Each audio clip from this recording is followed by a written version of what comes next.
ኮንግራ ማለት ነው እንኳን ደስ ያለ ኮንግራ የሚባል ቃል በእንግሊዘኛ የለም guys prepositions are the worst both ደቂቃ ውስጥ አከራይ ተከራይ የኪራይ የሚሉት ነገሮች ባንዴ ቀጨም እናደርጋለን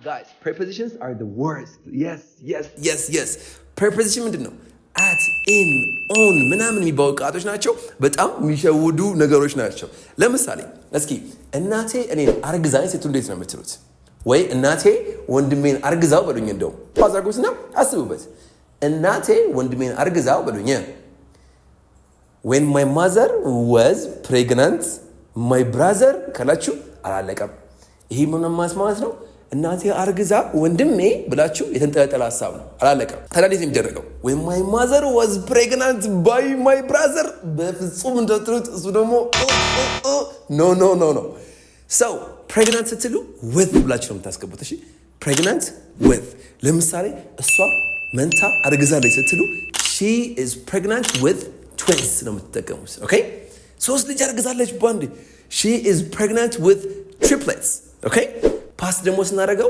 when she was pregnant ነው አይደል አርግዛ ያለ በኔ ስለዚህ እኔን አርግዛኝ እያለ ለማስፈልግ when she was pregnant with me ነው የምትሉት okay when she was pregnant with me ምናልባት እናንተ የምታስቡት አረ when she was pregnant with me ማለት ከኔ ጋር አርግዛ አይሆንም እንዴ እኔ ማርግዤ እሷም አርግዛ እንደሱ አይነት ትርጉም ይሰጣል ግን still pregnant ስትሉ with ነው የምትጠቀሙት ማለት ነው እሺ okay እስኪ እኔን አርግዛ ያለ በሉኝ when she was pregnant with my sister very good አንተን አርግዛ ያለ በሉኝ when she was pregnant with you ብላችሁ መጠቀም ትችላላችሁ ማለት ነው ስለዚህ እርግጠኛ ነኝ የልጅነት ታሪክ ይሆናል እናቴን አርግዛኝ እንደዚህ ሆኖ ነበር ብላችሁ ማለት ከፈለጋችሁ when my mother was pregnant with me ብላችሁ ከታች ቀጥሉባት ማለት ነው okay this is what I have for you guys we have no room for racism again ዘረኝነት ቦታ ያለንም በሚቀጥለው እስክንገናኝ let's not be pregnant with racism till see you next time one love guys bye bye both ደቂቃ ውስጥ አከራይ ተከራይ የኪራይ የሚሉት ነገሮች ባንዴ ቀጨም እናደርጋለን መጀመሪያ ችግሩን መሰላችሁ ማከራየትን መከራየትን ምንድነው rent ነው ይሄን ቤት አከራይቼዋለሁ I rented this house ይሄን ቤት ተከራይቼዋለሁ I rented this house ማከራየትም መከራየትም rent ነው ከዛ ውጪ ግን የኪራይ ለማስፈልጉ rental ምንድነው ነገር መጠቀም ትችላላችሁ ለምሳሌ ይሄ የኪራይ መኪና ነው ስትሉ this is a rental car ብላችሁ መጠቀም ትችላላችሁ rental AL ጨምሩበትና የኪራይ ይሆናል they found the rental car in Michigan ከዛ ውጪ ተከራይ ምንድነው የቤት ከሆነ ተከራይ ድንኳን የሚለው ነገር አስቡ በቃ ተከራይ ማለት በቃ ድንኳን ይዞ ፑፍ ብሎ የሚሄድ ነው የሚለው ነገር አስቡ I'm sorry ተከራይ ካላችሁ ግን ታስታውሱት ብዬ ነው so ድንኳን ምንድነው በእንግሊዘኛ tent ነው tent ስለዚህ tenant ካረጋችሁት ምንድነው ተከራይ ነው okay I am a tenant ካላችሁ እኔ ተከራይ ነኝ ያላችሁ ነው ማለት ነው አረ ችግር የለውም እውነት እኔ ጥሩ ተከራይ ነኝ I am a good tenant ጥሩ ተከራይ ነኝ oh you must be the new tenant አከራይ ስመጣ ለቤት ሁለት አይነት አለ ለወንድና ለሴት ለወንድ ከሆነ ላንድ ሎርድ ትላላችሁ ያው ኮንሰፕቱ ከድሮ ጀምሮ የመጣው ድሮ የሚከራየው ቤት ሳይሆን መሬት ነበር መሰለኝ ስለዚህ ላንድ ሎርድ ካላችሁ የቤቱ ጌታ ነው ማለት ነው so እሱ አከራይ ነው ስትሉ he is my land lord ብላችሁ መጠቀም ትችላላችሁ he's my landlord ሴት ደግሞ ከሆነች she is my land lord ለወንድ ብቻ ነው ሴት ከሆነች ሌዲ ነው የምትሉት she is my land lady ካላችሁ እሷ አከራይ ነች ያላችሁ ነው ማለት ነው my landlady would love this place ሶስቱንም ጨረስን የኪራይ ምንድነው ሬንታል ተከራይ ባለድንኳኑ tenant አከራይ የመሬቱ ጌታ land lord አከራይ ሴቷ land lady ኮሜንት ላይ ገብታችሁ እስኪ አከራይ ነኝ ተከራይ ነኝ ብላችሁ ንገሩኝ see you next time እንዲህ ጠብ ያደረግን ገና ብዙ ነገሮች እንማራለን no room for what racism one love ተማኝ ናችሁ ኦኬ መጀመሪያ እንስማማው አሁንም ነገራችሁን ቃል ከዚህ በፊት የምታውቁት ከሆነ ፎሎ ካረጋችሁኝ አንፎሎ አድርጉኝ ግን ይሄ ማስተምራችሁ ነገር አዲስ ከሆነ ፎሎ ማድረግ ይኖርባቸዋል። ይሄን ቪዲዮ ላይክ ማድረግ ይኖርባቸዋል። ተስማማን? ኦኬ እንጀምር። ይሄ ቃል ምንድን ነው የሚለው? ኮንግራ አይደል? ኮንግራ ማለት ነው እንኳን ደስ ያለህ። ኮንግራ የሚባል ቃል በእንግሊዝኛ የለም። አይ ሴድ ኢት። በእንግሊዝኛ ኮንግራ የሚባል ቃል የለም። ሁሉም ሰው እንደሚለው አውቃለሁ። ኮንግራ የሚባል ቃል የለም። አሁን ፖዝ አድርጋችሁ ጉግል ራሱ ብታደርጉት ጉግል ራሱ there is no such thing ነው የሚላችሁ። ኮንግራ የሚባል ነገር የለም። ግን ምን አለ? ኮንግራቹሌሽን አለ፣ ኮንግራቹሌሽንስ አለ። ዲፈረንሱ ኤስ ነው። ኮንግራቹሌሽንስ። አሁን ራሱ የምትጠቀሙት ብዙ ጊዜ ኮንግራቹሌሽንስ የሚለው ነው እንጂ ኮንግራቹሌሽን የሚለውን አይደለም የምትጠቀሙት። ኦኬ ስቲል ትንሽ ዲፈረንስ አላቸው። ለምሳሌ የእንኳን ደስ ያለ ስጦታ ብትሉ ኮንግራቹሌሽን ጊፍት ብላችሁ መጠቀም ትችላላችሁ።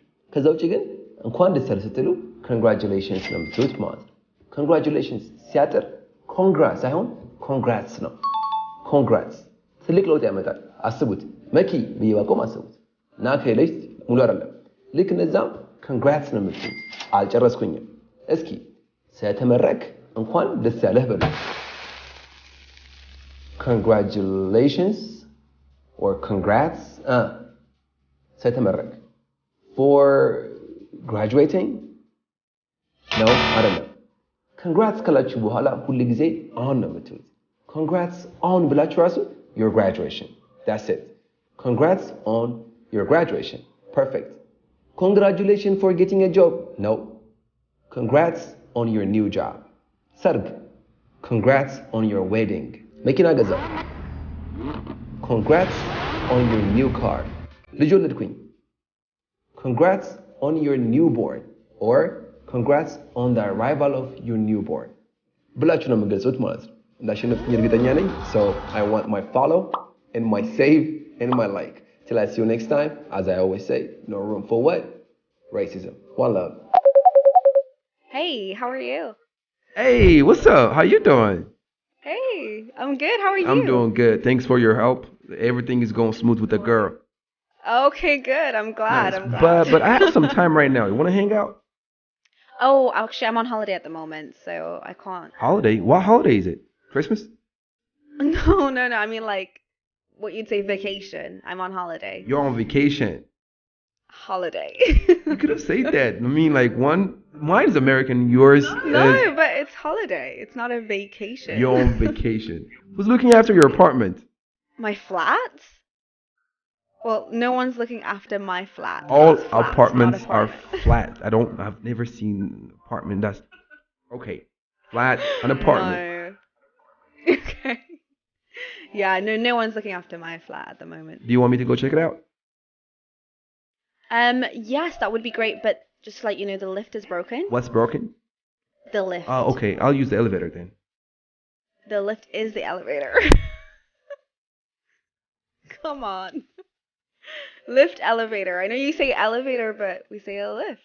Okay. First, you started with a holiday.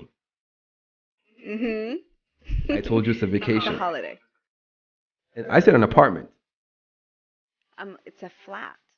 And now I'm saying it's an elevator. No, it's a lift. All right. Have it your way. I'll go check it out right now. Okay, cool. Yeah, what are you up to right now? Watching a soccer game. You mean football? Soccer. Football. It's football. You use your foot. It's football. Okay. You know what? I'll watch my football and not worry about your apartment. Bye. Bye. Call you in a bit. Bye. I'll call you later. Bye.